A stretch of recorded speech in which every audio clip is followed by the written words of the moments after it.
We have heard from some of our customers that when they deliver a shock to our simulator, they have heard a crack or smelled something odd, and they are concerned that they have done some damage to the simulator.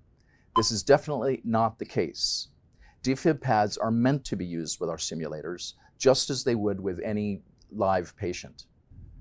To ensure good connectivity between the pads and the defib pads and the plates, you always use good, fresh, new pads. They must completely cover the plates with nothing exposed. For example, we would peel this one off and place it over the pad, focusing on the pad itself rather than the skin around it, making sure that we have good, solid connection.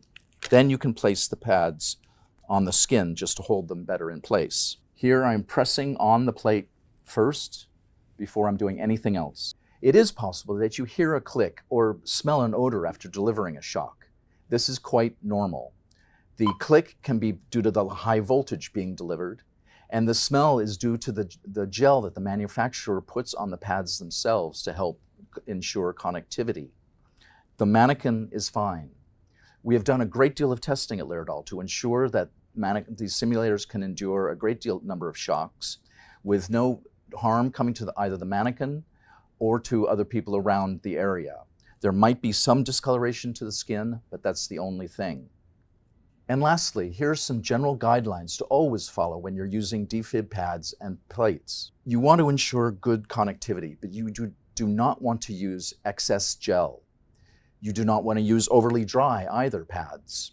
You don't want to use pads that may be cracked or might be out of date. And if you're following a scenario that requires that a patient gets a shock but still needs further CPR, deliver the CPR, but then if another shock is required, make sure before charging the shock on the defib that you have good connectivity again, because giving CPR will generally loosen the pads themselves. And it's always good to remember that when using a defib, you're involving high voltage, and that's always can lead to dangerous situations.